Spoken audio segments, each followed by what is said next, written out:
Dari tahun ke tahun selalu ada saja yang frustasi karena galbay pinjol.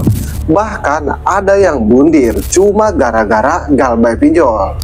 Pinjaman online atau pinjol. Nah, mungkin ini terdengar mustahil, tapi dari dulu kasus seperti ini sudah sering terjadi. Frustasi karena gagal bayar pinjaman online, rumah tangga berantakan karena galbay pinjol, bahkan ada yang sampai bundir karena gagal bayar pinjaman online. Kenapa hal ini bisa terjadi? Karena yang pertama, mereka tidak tahu dunia pinjol itu seperti apa. Yang kedua, mereka mengira kalau pinjol itu emang kejam. Dan yang ketiga, kalau kita gagal bayar di pinjol legal, itu resikonya bisa berat sekali. Padahal dari dulu ya, dari tahun 2020 sampai sekarang, tidak ada pinjol yang seperti itu. Semua pinjol legal itu aman kalau kita tahu caranya. Jadi buat kamu nasabah pinjam online yang sekarang sedang kebingungan atau panik ya, sehingga kamu tidak bisa berpikir dengan jernih, pas sekali kamu simak video ini. Karena di video ini saya akan membongkar, bukan hanya membongkar, tapi saya kasih tahu cara aman galbay di pinjol legal. Emang tidak 100% aman, tapi seenggaknya bisa membuat kamu tenang, bisa membuat kamu tidak panik. Dan saya juga akan bongkar tentang pinjaman online supaya kamu tahu kalau dunia pinjol itu seperti apa. Tapi sebelumnya, buat kamu yang bergabung ke grup WA Galbay, untuk linknya ada di deskripsi video ini. Grup WA Galbay itu gratis, tidak ada biaya apapun. Nah, kita kembali lagi ke topik pembahasan. Sebenarnya ada cara aman galbay di pinjol legal.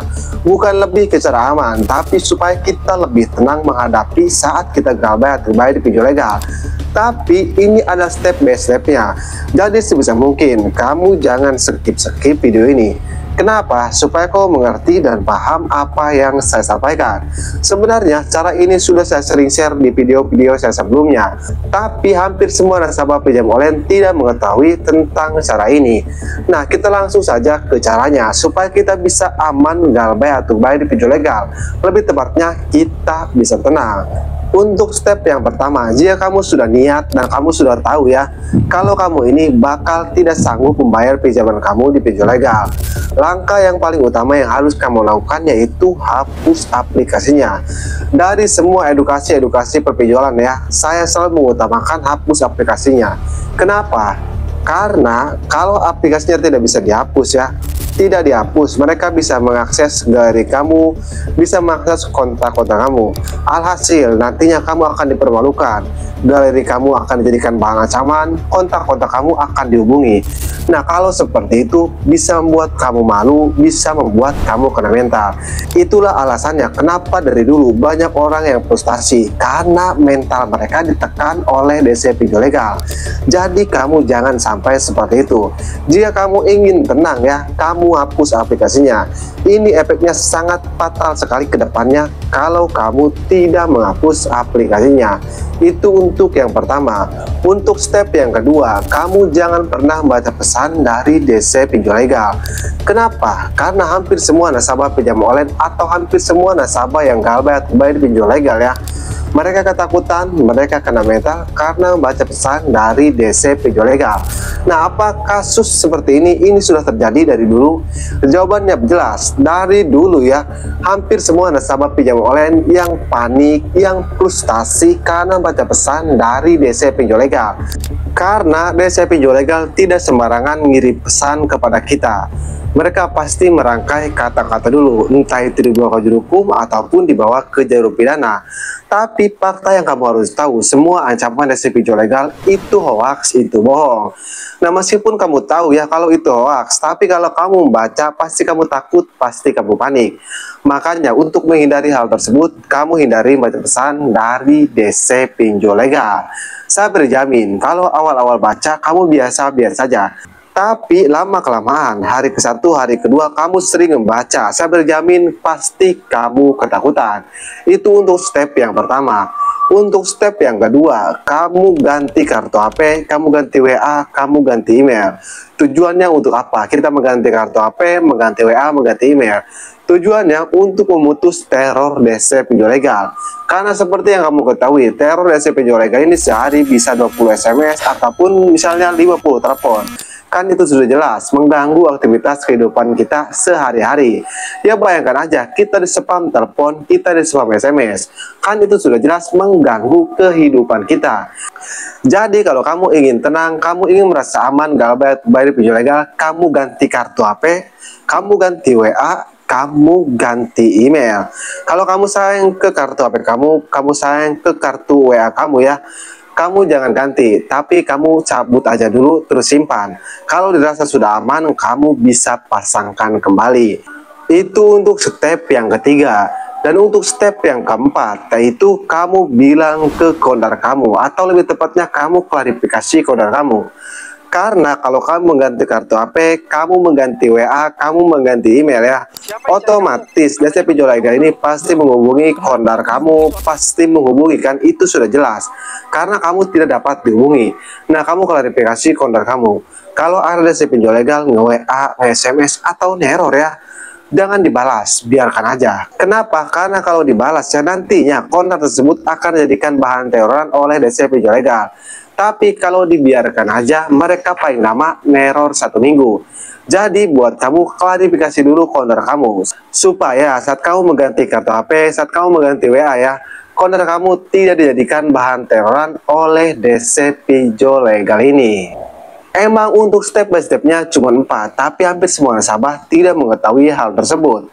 Tapi ada yang harus kamu ketahui. Meskipun kamu sudah melakukan step by stepnya, tapi kamu tidak mengetahui tentang dunia perpinjolan ya, itu percuma saja.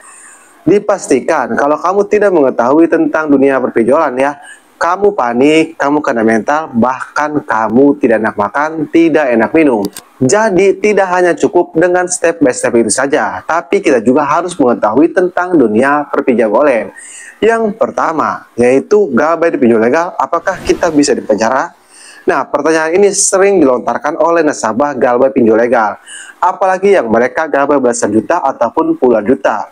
Yang harus kamu ketahui, tidak ada pasal utang piutang, kamu itu bisa dibawa ke jalur hukum atau kamu itu bisa dibawa ke jalur pidana. Jadi mau utang kamu belasan juta, utang kamu puluhan juta, jadi kamu itu masuk ke ranah perdata bukan pidana, lebih tepatnya wan prestasi. Nah, wan prestasi ini kamu masuk ke ranah perdata dan nama kamu dipastikan masuk ke SLIK OJK. Beda perdata dengan pidana, kecuali kamu melakukan penipuan baru kamu bisa masuk pidana. Tapi kalau galbay di pinjol legal itu perdata bukan pidana. Jadi kamu nggak perlu takut dibawa ke hukum ataupun dibawa ke jalur pidana.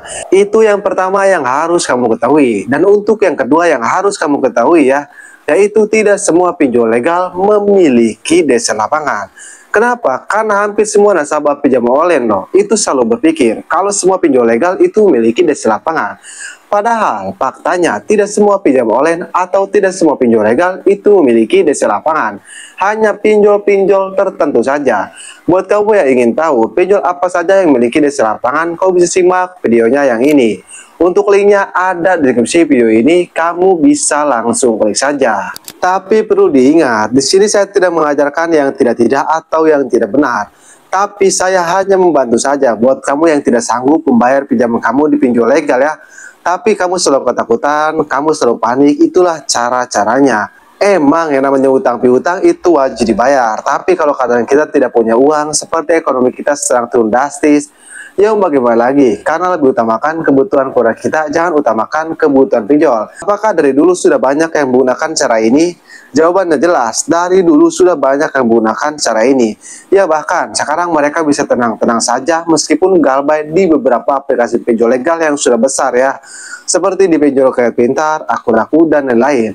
Kenapa mereka bisa tenang? Karena mereka tahu caranya. Tapi misalnya seperti ini, bang, kan masalahnya pinjol saya itu memiliki DC lapangan.